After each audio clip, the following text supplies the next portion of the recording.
دوستو، بزرگوں اور بھائیوں، قرآن مجید فرقان حمید میں اللہ تبارک و تعالی نے فرمایا ہے اپنے بندوں کو اپنی عبادت کی طرف توجہ دلائیے،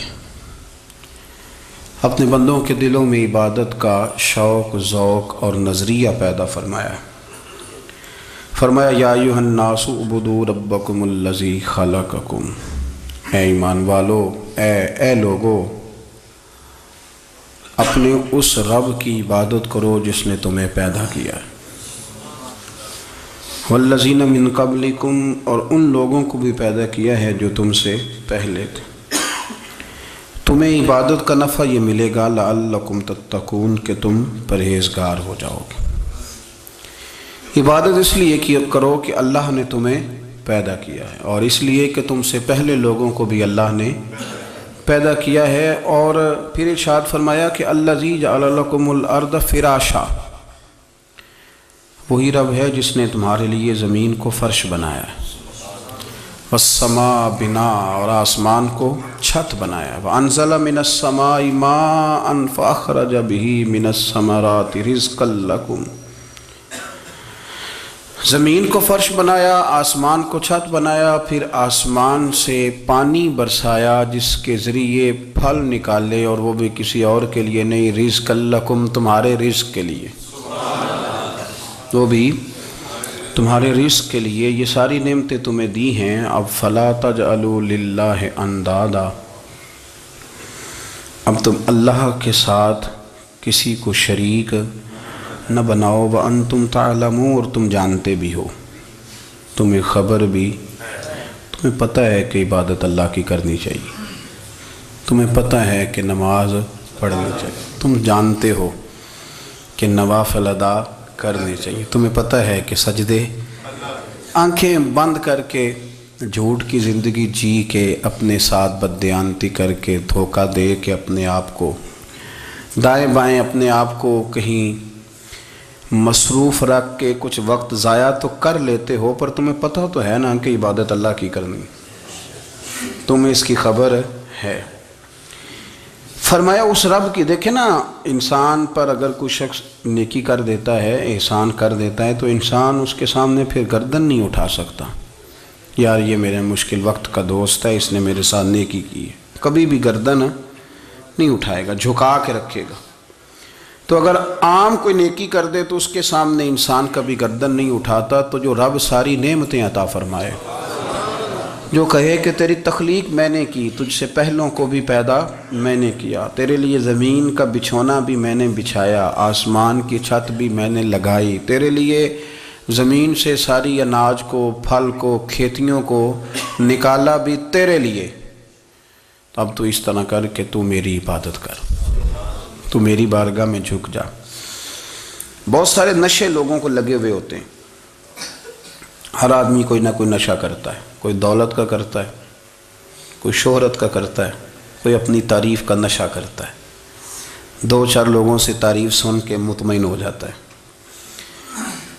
ناراض تو نہیں ہو گیا اس جملے سے؟ آپ کرتے ہیں لوگ دولت کا نشہ بھی، یہ جب نقصان ہوتا ہے تو بندے بیمار نہیں ہو جاتے؟ پیسے ڈوب جاتے ہیں تو لوگ بیمار نہیں ہو جاتے؟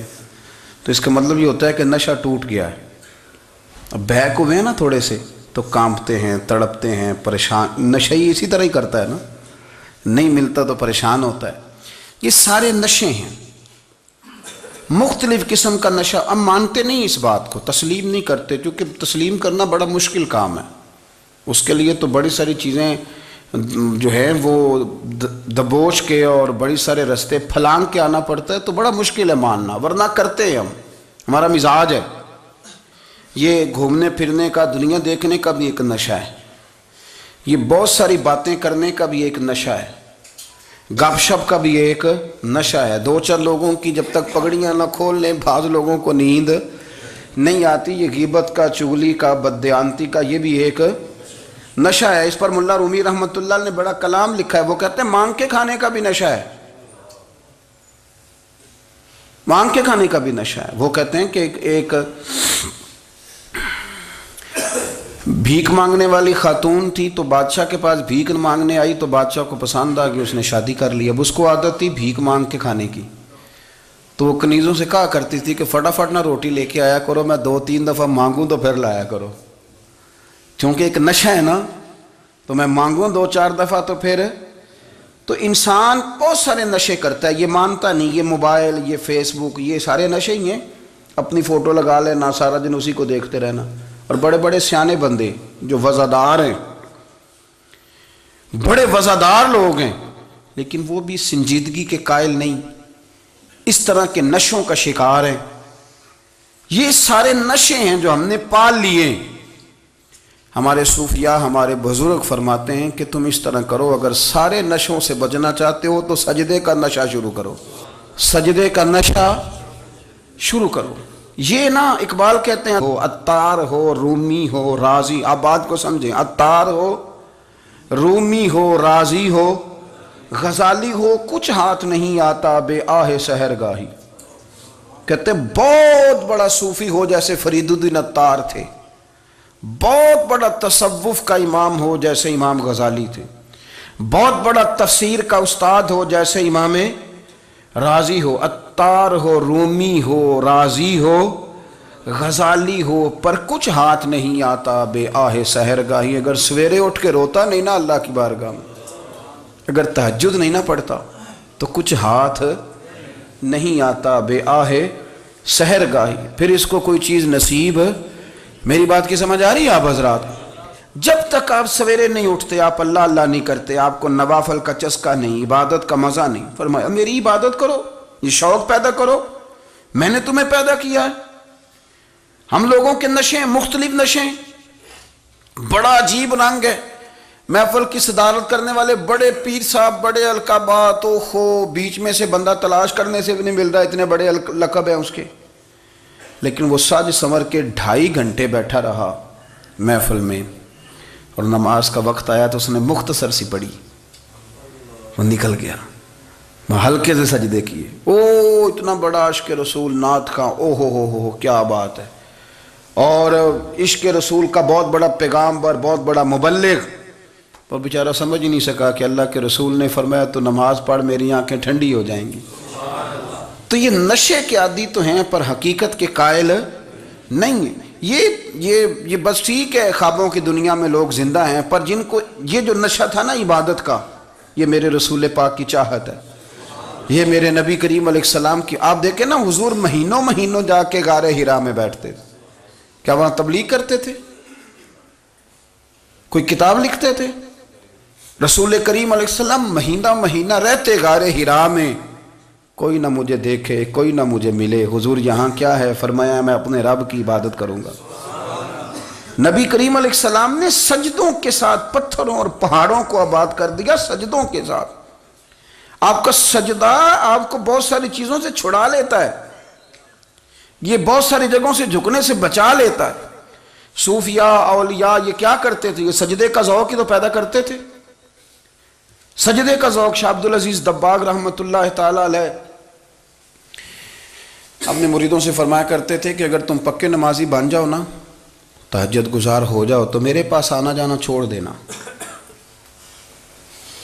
عرض کی حضور کیوں؟ فرمایا میں تمہارے اور رب رسول کے راستے میں رکاوٹ نہیں بننا چاہتا، اب میرا مقصود ہے تمہیں وہاں تک پہنچانا، جب پہنچ گئے تو پھر میری ضرورت ختم ہو گئی۔ ہاں کبھی وسوسہ آئے، شک پیدا ہو، تکلیف ہو تو آنا، ورنہ میں نہیں چاہتا کہ میں رکاوٹ بنا رہوں۔ تم اللہ اللہ کرو، اس مالک کو راضی کرو۔ میرے رسول پاک علیہ وسلم نے فرمایا بندہ اللہ کے سب سے قریب اس وقت ہوتا ہے جب وہ سجدے کی حالت میں ہوتا ہے۔ کس کے قریب ہوتا ہے؟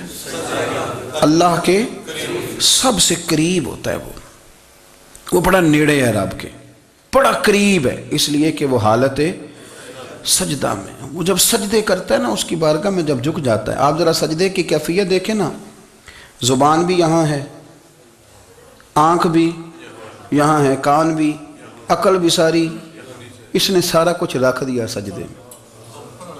آپ وہ کبھی پیچھے جائیں تو دیہاتوں میں کہا جاتا تھا ناک سے نکیریں نکالو، بہت بڑی سزا ہوتی تھی نا، ناک سے نکیریں نکالو، بڑی سزا ہوتی تھی۔ تو اس نے کہا مالک مجھے کسی نے کہا نہیں، پر دیکھنا میں نے رکھ دی ساری عقل سجدے میں، اور رکھ کے کہا کیا؟ سبحان ربی یا اللہ، اللہ میں پست ہوں تو اعلیٰ ہے، اللہ تو میرا رب ہے اور تو سب سے اعلیٰ اتنا۔ اور فرمایا جب یہ اس کیفیت میں ہوتا ہے تو پھر یہ اپنے رب کے قریب ہوتا ہے۔ کثرت عبادت، نوافل۔ ہمارے ہاں عمرے کی قرآن اندازی محفلوں پہ ہونے لگ گئی ہے، حالانکہ حدیث سے ثابت نہیں۔ میں دوستوں سے کہتا ہوں جائز ہے، کرنی چاہیے، عمرے کی قرآن اندازی جائز ہے، پر کسی حدیث میں نہیں آئی کہ قرآن اندازی کرو عمرہ کرو۔ حدیث میں قرآن اندازی یہ آئی ہے کہ نبی پاک علیہ السلام نے فرمایا تمہیں پتہ چل جائے نا پہلی صف کا ثواب کتنا ہے، تم قرآن اندازی کرو۔ عمرے کی قرآن اندازی کا تو پوسٹر چھپتا ہے، تو یہ والی قرآن اندازی کب ہونی ہے؟ ہونی چاہیے کہ نہیں؟ حضور نے فرمایا تمہیں پتہ چلے کہ اس کا ثواب کتنا تو تم قرآن اندازی کرو، تم قرآن ڈالو۔ جب آپ نماز پڑھ رہے ہوتے ہیں، جب آپ کا مصلی آباد ہوتا ہے، صلاح الدین ایوبی ایک بزرگ سے ملاقات ہو گئی، بیت المقدس پر قبضہ تھا عیسائیوں کا، تو صلاح الدین بڑے پریشان تھے۔ بابا جی کہنے لگے پتر کیا ہوا؟ کہنے لگے حضور پتہ چلا ہے دشمن کے 2 بحری بیڑے اسلحہ لے کے آ رہے ہیں، مسلمان پہلے ہی کمزور ہیں، اور اب اگر 2 بحری بیڑے اور آ گئے تو حضور مسئلہ بن جائے گا۔ تو میں پریشان ہوں کہ کس طرح یہ کم مسئلے والی ہماری فوج ہے کیسے مقابلہ کرے گی۔ تو بابا جی کہنے لگے پتر اس طرح کرنا، آج رات تو بھی دعا کرنا اور میں بھی کروں گا، تو بھی دعا کرنا، آپ ناراض نہ ہونا، ہم تو پیروں والے ہیں، ہم تو پیروں کے نوکر غلام ہیں، ہمارا تو گزارا ہی نہیں، ہمیں تو ملتا ہے سارا کچھ وہاں سے۔ پر میرا سوال یہ ہے کہ تعویذ لینے جاتے ہو نفل کیوں نہیں پڑھتے؟ رات اللہ اللہ کیوں نہیں کرتے؟ یہ بھی تو ہمارے بزرگوں کا ہی طریقہ ہے، انہوں نے تو ہمیں سکھایا ہے۔ صلاح الدین ایوبی سے بزرگوں نے کہا کہ رات آج نا اللہ اللہ کرنا، تو میں تیرے لیے دعا کروں گا، تو بھی دعا کرنا۔ تو بندہ جب دکھی ہوتا ہے تو سجدہ کرتا ہے، تو پھر ہی تو مصلی بھیگ جاتا ہے، پھر ہی تو مزہ آتا ہے۔ سکھی بندہ تو کعبے جا کے نہیں روتا، دکھی تھے، تکلیف تھی، تو سر رکھا سجدے میں تو تڑپ گئے۔ اور وہ بابا جی کہتے ہیں میں مسجد آیا تو صلاح الدین چیخیں مار کے رو رہا تھا اور کہہ رہا تھا مالک میں کوئی اپنی شان کے لیے تو نہیں نہ لڑ رہا، اللہ کو میں کوئی قبضوں کے لیے تو نہیں لڑ رہا، مالک تیرے لیے لڑ رہا ہوں، مجھے بے آبرو نہ کرنا، میری مدد فرمانا۔ کہتے ہیں میں آیا تھا کہ مسجد میں دعا کروں گا، پر صلاح الدین ایوبی کو روتے دیکھا تو میں لوٹ گیا۔ تو سویرے صلاح الدین ملے تو بڑے خوش تھے، میں نے کہا پتر کیا ہوا؟ کہنے لگے حضور وہ بحری بیڑے 2 آ رہے تھے نا اسلحہ لے کے، دونوں ڈوب گئے پانی میں ڈوب گئے۔ تو بابا جی کہنے لگے صلاح الدین وہ پانی میں نہیں ڈوبے، وہ تیرے آنسوؤں میں ڈوب گئے، وہ غرق ہو گئے، وہ جو تو نے مصلی بات کیا تو وہ تیرے آنسوؤں میں ڈوب گئے، وہ غرق ہو گئے، وہ تباہ، اتنے قیمتی تھے تیرے آنسو کے بہا لے گئے دشمن کے بحری بیڑوں کو۔ میرے بھائی ٹھیک ہو گیا جی، میرے عزیز سمجھ لیں اس بات کو ہمیشہ کے لیے، اور اس پر غور کرنے اچھے طریقے سے کہ میرے رسول کریم سید عالم صلی اللہ علیہ وسلم نے نا ہماری توجہ دلائی، حضور نے ہمیں بتلایا، ہمارا ذوق بڑھایا عبادت کی طرف۔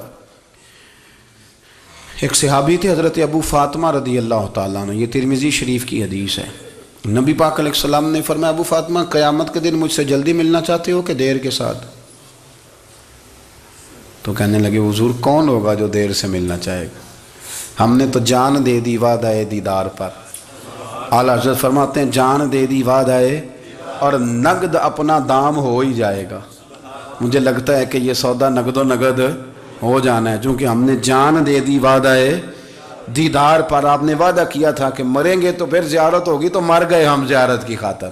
جان دے دی وعدہ دیدار پر، تو نقد اپنا دام ہو ہی جائے گا۔ اے رضا ہر کام کا ایک وقت ہے، دل کو بھی آرام ہو ہی جائے گا۔ تو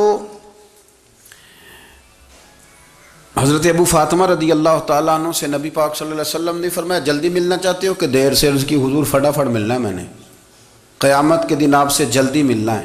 تو نبی پاک علیہ السلام نے فرمایا پھر اس طرح کرنا، دنیا میں رہ کے سجدے زیادہ کرنا، پھر سجدے زیادہ کرنا، قیامت میں ملاقات جلدی ہو جائے گی، قرب ملے گا تمہیں۔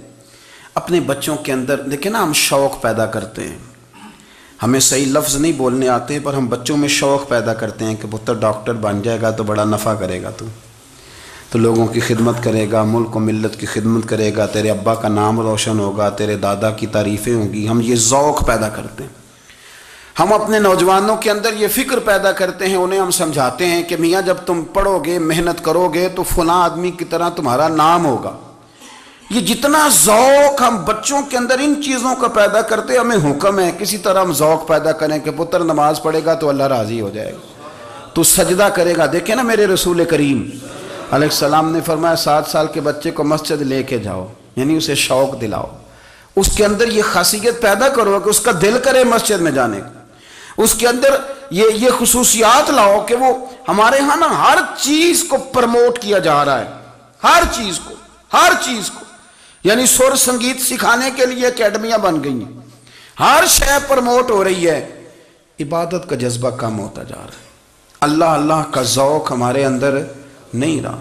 اور اتنا مشکل ہم نے اپنے لیے بنا لیا ہے کہ وہ بندہ جو بڑی زبردست مذہبی گفتگو کر رہا تھا اور تگڑی بات کر رہا تھا، کیا بات ہے، لیکن نماز کے بارے میں کمزوری دکھا جاتا ہے، نوافل کے بارے میں وہ چپکے سے نکل جاتا ہے۔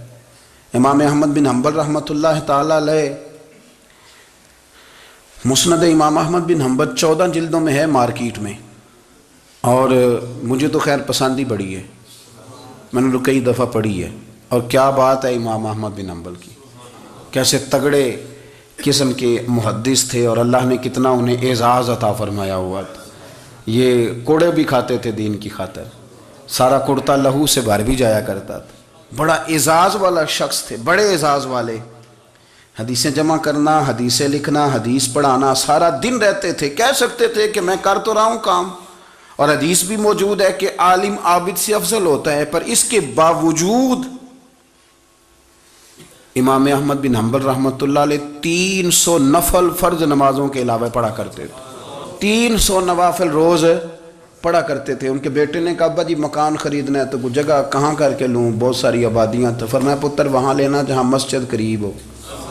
میرے رسول کریم سید عالم صلی اللہ علیہ وسلم اتنا پسند کرتے مسجد کو، اتنا پسند کرتے نماز کو، کہ رسول کریم صلی اللہ علیہ وسلم تہجد کی نماز بھی پڑھتے، پھر حضور فجر کی نماز بھی پڑھتے، نبی پاک وتر کو الگ کر کے پڑھتے، عشاء کے ساتھ نہیں پڑھتے۔ یہ تو ہم اس لیے اجازت دی ہمارے بزرگوں نے کہ بعد میں اٹھے گا کون علیحدہ وتر پڑھنے کے لیے، عشاء کے ساتھ پڑھ لے، وتر پڑھتے، تہجد پڑھتے، فجر پڑھتے، اشراق پڑھتے، چاشت پڑھتے، پھر مغرب کی نماز کے بعد 6 رکعت اوابین پڑھتے، پھر رات کو صلاۃ اللیل پڑھتے۔ سیدہ عائشہ صدیقہ کہتی ہیں زمانہ سو جاتا اور میرے رسول مصلی بچھا کے کھڑے ہو جاتے، او یار کھیتی باڑی کر کے نہیں، محنت مزدوری کر کے نہیں۔ جناب عائشہ کہتی ہیں میں یہ بھی دیکھتی کہ حضور ایک آیت شروع کرتے تو ساری رات اسی کو پڑھتے، اور میری نظر جاتی تو قدم مبارک پہ ورم آ جاتا۔ یار نماز پڑھ کے اتنی مشقت کر کے، اتنی جد و جہد کر کے ورم آ گیا، یا رسول اللہ اتنی محنت کیوں کرتے ہو؟ فرمایا افلا اکون عبدا شکورا، کیا میں اپنے رب کا شکر گزار بندہ نہ بنوں؟ صحابہ کا ذوق عبادتوں کا، ریاضتوں کا، تلاوتوں کا، طبیعت ہے ان کی، وہ ایک دوسرے کو، حضرت مولا علی شیر خدا کرم اللہ تعالی وجہہ الکریم کے زمانے میں روم کے بادشاہ نے کہا یار یہ مسلمانوں کا پتہ تو کرو، یہ آخر کیوں اتنے زیادہ مجاہد ہیں؟ اس زمانے میں جاسوس بھیجنے کا مزاج تھا، اب تو جاسوس پکڑا جاتا ہے، اب تو جاسوس، اور جاسوسی کا شوق ویسے آج بھی ہے۔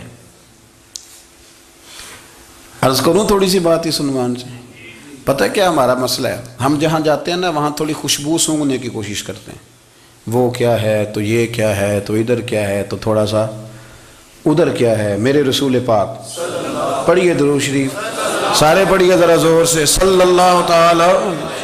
نبی پاک علیہ السلام نے فرمایا جاسوسی نہ کرنا ورنہ تم بندوں کو خراب کر دو گے، اور فرمایا اس طرح نہ ہو کہ تم کسی کے آپ کھول نہ نکلو تو تمہارے پہلے کھول جائیں۔ یہ جو ذوق ہے نا یہ ختم کریں، چھوڑیں، مطلب آپ کس چکر میں پڑے ہوئے ہیں، اتنی زیادہ توجہ کرنے کی کیا ضرورت ہے؟ اپنے کام سے کام رکھیں، اس میں بندہ تھوڑا سا نا آسان رہتا ہے۔ یہ جو بہت زیادہ ٹٹولنے والے لوگ ہوتے ہیں نا وہ بیچارے پھر عمر ٹٹولتے ہی گزار دیتے ہیں، اس لیے کہ مزاج ہی بہت پکا ہے، بوری کا منہ کھول کے اندر تک ہاتھ ڈالنا، تو پھر کئی دفعہ سامنے سے بچھو بھی لڑ جاتا ہے، خرابی ہوتی ہے۔ تو جاسوسی کی جاتی تھی، اس نے بھی جاسوس بھیجے، کیونکہ قبیلوں کے لوگ تھے، کچھ مسلم کچھ کافر، پہچانے نہیں جاتے تھے لوگ، تو کچھ لوگ اس نے بھیجے، انہوں نے آ کے نا تحقیق کی، ریسرچ کری کہ آخر ماجرا کیا ہے۔ تو واپس جا کے انہوں نے رپورٹ دی نا روم کے بادشاہ کو، اس رپورٹ کا ایک جملہ بڑا شاندار ہے، وہ کہنے لگا بادشاہ ہمیں مسلمانوں کی کوئی سمجھ نہیں آئی، ہمیں کوئی سمجھ نہیں آئی۔ انہوں نے کہا بھائی کیوں نہیں سمجھ آئی؟ کہنے لگے یار عجیب بندے ہیں، جب رات مصلے پہ بیٹھتے ہیں تو یوں لگتا ہے ان کا دنیا سے رشتہ ہی کوئی نہیں، کوئی کسی کو نہیں جانتا، کوئی اپنے دکھ سنا کے رو رہا ہے، کوئی اپنی بات کر کے رو رہا ہے، لگتا ہے کہ ان کا کوئی رشتہ ہے ہی نہیں جب مصلے پہ بیٹھتے ہیں۔ اور فرمایا جب سویرے یہ جہاد کرنے نکلتے ہیں تو لگتا ہے ان سے زیادہ دلیر ہی کوئی نہیں، حالانکہ جو مسلوں پہ رونے دھونے کے لوگ ہوتے ہیں وہ کئی دفعہ جہاد میں کام نہیں کرتے، لیکن عجیب لوگ ہیں کہ رات کے راہب ہیں، دن کے مجاہد ہیں، کوئی سمجھ نہیں آتی۔ میرے عزیز، ان لوگوں نے مصلی آباد کر کے رکھا، تلاوتیں ان کا ذوق رہی، منظر روز پڑھنا، اسباق پڑھنا، وظائف پڑھنا، یہ ان کا ذوق رہا۔ اعلیٰ حضرت بریلوی رحمت اللہ نے 1000 کتاب لکھی ہے، لیکن الوظیفۃ الکریمہ کے نام سے جو وہ صبح و شام وظائف پڑھتے تھے وہ الگ انہوں نے ان کو بیان کیا، پابندی کے ساتھ اپنی اللہ اللہ کرتے تھے۔ شیخ شہاب الدین سہروردی رحمت اللہ علیہ، اس پر ایک بندے نے اعتراض کیا، اس نے کہا جی آپ کس قسم کے صوفی ہیں، مرید بیٹھے ہیں اور آپ وہاں نفل پڑھ رہے ہیں؟ یہ بھی بڑا مسئلہ ہوتا ہے نا، جو بندہ ملنے آتا ہے وہ اپنے ٹائم کے حساب سے آتا ہے، اور پھر اس کا یہ بھی خیال ہوتا ہے کہ پیر صاحب جو ہیں وہ چونکہ درویش ہیں تو نہ انہیں روٹی کھانی چاہیے نہ سونا چاہیے، چونکہ وہ درویش ہیں، اور ہم چونکہ درویشوں کے ماننے والے ہیں لہذا ہمارا یہ طریقہ ہونا چاہیے کہ جیسے ہم کہیں درویش ویسے ہی کر جائے، حالانکہ جس کو آپ درویش کہیں گے آپ اس کی مانیں گے، آپ منوائیں گے نہیں، تو ہمارا مزاج ہوتا ہے۔ شیخ شہاب الدین پر لوگوں نے اعتراض کی، حضور لوگ ملنے آئے ہیں، زیارت کرنے آئے ہیں، یہ بندے دعا کرانے آئے ہیں، اللہ اللہ کرانے آئے اور آپ نفل پڑھ رہے ہیں، کیا جملہ ہے، کیا حسن ہے، کیا خوبصورتی ہے۔ فرمانے لگے رب رسول سے مانگنے کے لیے مصلی بچھایا ہے، اگر وہاں سے مانگوں گا نہیں تو تمہیں دوں گا کیا؟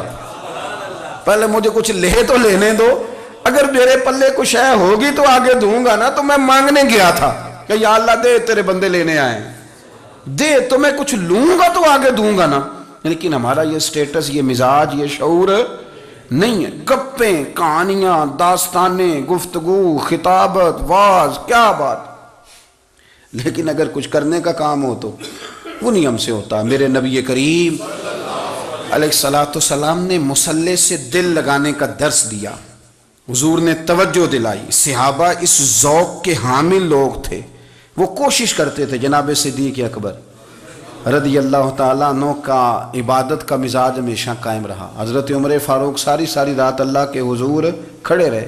حضرت عثمان غنی رضی اللہ تعالیٰ عنہ عشاء کی نماز پڑھ کے 2 رکعتوں کی نیت باندھتے تھے، 15 سپارے پہلی رکعت میں پڑھ دیتے تھے اور 15 سپارے قرآن مجید کے دوسری رکعت میں پڑھ دیتے تھے۔ آپ نے نا حضرت عمر فاروق کے وصال کے بعد ان کی ایک بیوہ سے نکاح کیا، حضرت عثمان غنی نے نکاح کیا۔ وہ خاتون آپ کے نکاح میں آئیں تو عرض کرنے لگی امیر المومنین میرے لیے اعزاز تو بہت ہے کہ میں امیر المومنین کی بیوہ تھی تو امیر المومنین کی منکوحہ ہو گئی ہوں، لیکن حضور نہ تو میں جوان ہوں کہ میرے اندر رغبت ہوتی اور نہ میں اب اس قابل ہوں کہ کوئی خدمت کر سکوں، میرے ساتھ نکاح کی وجہ کیا بنی؟ تو عثمان غنی رو پڑے، فرمانے لگے میں نے عمر فاروق کو مسجد میں اپنے رب سے ڈرتے ہوئے دیکھا ہے، میں نے اسے روتے ہوئے دیکھا ہے، عدل کرتے دیکھا ہے، انصاف کرتے دیکھا ہے، امت کی خیر خواہی کرتے دیکھا۔ تمہارے ساتھ نکاح اس لیے کیا ہے کہ تم مجھے یہ بتاؤ کہ عمر فاروق گھر کے اندر اپنے رب کو کیسے راضی کرتے تھے، گھر کے اندر کیسے راضی کرتے تھے، وہ طریقے بتلاؤ، تم بتاتی جانا اور میں بھی اسی طرح گھر میں عبادت کروں۔ میرے رسول کریم علیہ السلام نے ارشاد فرمایا، حضور فرمانے لگے جس گھر میں اللہ کا ذکر ہوتا ہے وہ گھر زندوں کا ہے، اور جس گھر میں رب کریم کا ذکر نہیں ہوتا وہ گھر زندوں کا نہیں ہے۔ گھر نا ہم نا کتابوں میں پڑھتے ہیں کہ ایک بزرگ کہتے ہیں، حضرت فضیل بن ایاز کہتے ہیں کہ میں ایک گلی سے گزر رہا تھا تو گھر کے اندر کسی قاری صاحب نے قرآن کی آیت پڑھ دی، وَلِمَنْ خَافَ مَقَامَ رَبِّهِ جَنَّتَانِ، میں تے میرے کانوں سے ٹکرائی تو اللہ نے میری کایا ہی پلٹ دی، میں توبہ کر گیا۔ اب گھر کے اندر سے آواز آئے تو صحیح نہ تلاوت کی، پر اندر سے آواز آتی نہیں، یا ڈیک بجنے کی آواز آتی ہے، یا ٹی وی چلنے کی آواز آتی ہے، یا دھوم مچانے کی آواز آتی ہے۔ عبادت کا وہ جو خاص شوق تھا، وہ جو حسن تھا، وہ جو توانائی تھی، وہ جو بات تھی۔ ایک جگہ پہ ہم بیٹھے تھے تو وہاں ایک صاحب آئے اور انہوں نے آتے ہی کہا کہ مہربانی کریں ذرا مجھے مصلی دے دیں، میرے نہ کچھ نفل رہ گئے۔ تو میں نے وضو کر لیا تو کوئی مصلی مل جائے، مصلی انہیں دے دیا گیا، وہ مصلی لے کے چلے گئے۔ تو پیچھے ایک صاحب نے تبصرہ کیا، کہنے نے کتنا ریاکار بندہ ہے، لوگوں کو دکھا رہا ہے کہ میں نفل پڑھتا ہوں، ہے کوئی بات کرنے والی؟ میں نے اسے کہا، میں نے کہا تو مہربانی کرنا، اس طرح کی ریاکاری تو بھی کر، پکڑ مصلی اور جا تو بھی تھوڑی ریاکاری کر کے آ، اٹھ ذرا شکر کر، کوئی یہ ریاکار بھی ملا ہے، کوئی نفل پڑھ کے ریاکاری کر رہا ہے۔ اللہ کا میں کہتا ہوں کو پڑھے تو صحیح نہیں، یہ کوئی دور ہے نفل پڑھنے کا؟ اس میں تو لوگوں کا مزاج ہی نہیں، طبیعت ہی نہیں۔ میں نے کہا چل مہربانی کر، یہ لے مصلی اور تو بھی جا تھوڑی سی یا کر، یا ریاکاری کرو تو صحیح نا، مزاج ہی نہیں، ذوق۔ جمعے کی نماز پڑھ کے یوں دنیا بھاگتی ہے، او ہو پتہ نہیں کون سی پیچھے آگ تھی جو بجھائی جائے گی۔ اور آج تک لوگ مسئلہ پوچھ رہے ہیں کہ جمعے کی بعد والی سنتیں کتنی ہوتی ہیں۔ میں نے کہا کتنے سال ہو گئے جمعہ پڑھتے، کتنے سال ہو گئے، ابھی تک سنتوں کا نہیں پتہ، ابھی تک نے علم کے پہلے کتنی رکھتے ہیں اور بعد میں کتنی رکھتے ہیں۔ فجر کی سنتیں کب پڑھنی چاہیے؟ سنو فجر کی سنتوں کے بارے میں۔ میرے رسول کریم سید عالم صلی اللہ تعالیٰ علیہ وسلم سے ایک صحابی نے پوچھا تھا، حضور میری فجر کی سنتیں رہ گئیں یا رہ جاتی ہیں تو حکم کیا ہے؟ کیا انداز ہے حضور کا؟